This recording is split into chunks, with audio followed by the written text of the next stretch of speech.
ঢাকায় সব পেট্রোল পাম্পে ভালো ফুয়েল পাওয়া যায় না। আমি এমন ৩টি জায়গা শেয়ার করতেছি যেগুলো থেকে আমি প্রতিনিয়ত তেল নেই। আমাদের শরীরের জন্য যেমন ভালো খাবার খুব গুরুত্বপূর্ণ, ঠিক তেমনি একটি বাইকের জন্য ভালো মানের ফুয়েল হচ্ছে খুবই গুরুত্বপূর্ণ।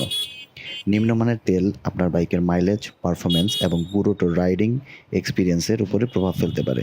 তাই আমি আজকে শেয়ার করব ঢাকায় এমন ৩টি ফিলিং স্টেশনের কথা, যেখান থেকে আমি ব্যক্তিগতভাবে ভালো রকম অভিজ্ঞতা পেয়েছি।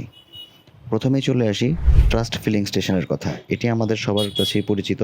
এটি হচ্ছে রাজধানীর তেজগাঁ, বিজয় সরণির আশেপাশে এটি অবস্থিত। ফার্মগেট, মহাখালী, বনানী কিংবা তেজগাঁ এলাকায় আমাদের যেসব রাইডার ভাইরা আছে, তারা এখান থেকে তেল নিতে পারে। দ্বিতীয়ত আছে মেঘনা মডেল সার্ভিস সেন্টার। এটি রাজধানীর শাহবাগে অবস্থিত। আপনারা যারা হোটেল ইন্টারকন্টিনেন্টাল চিনেন, হোটেল ইন্টারকন্টিনেন্টালের ঠিক অপোজিটেই এই ফিলিং স্টেশনটি অবস্থিত।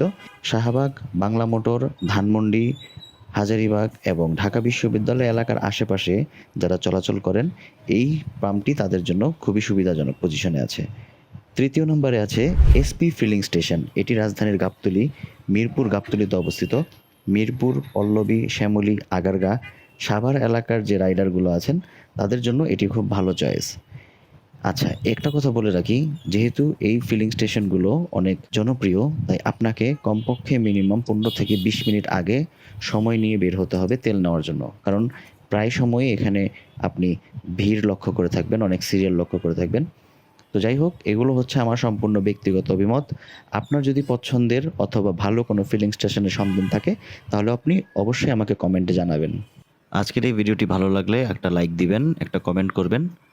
অবশ্যই ফলো বাটনে ক্লিক করতে ভুলবেন না, এবং আমার এই ভিডিওটা যারা ইউটিউবে দেখছেন, তারা অবশ্যই আমাকে সাবস্ক্রাইব করে আমাদের পাশে থাকবেন।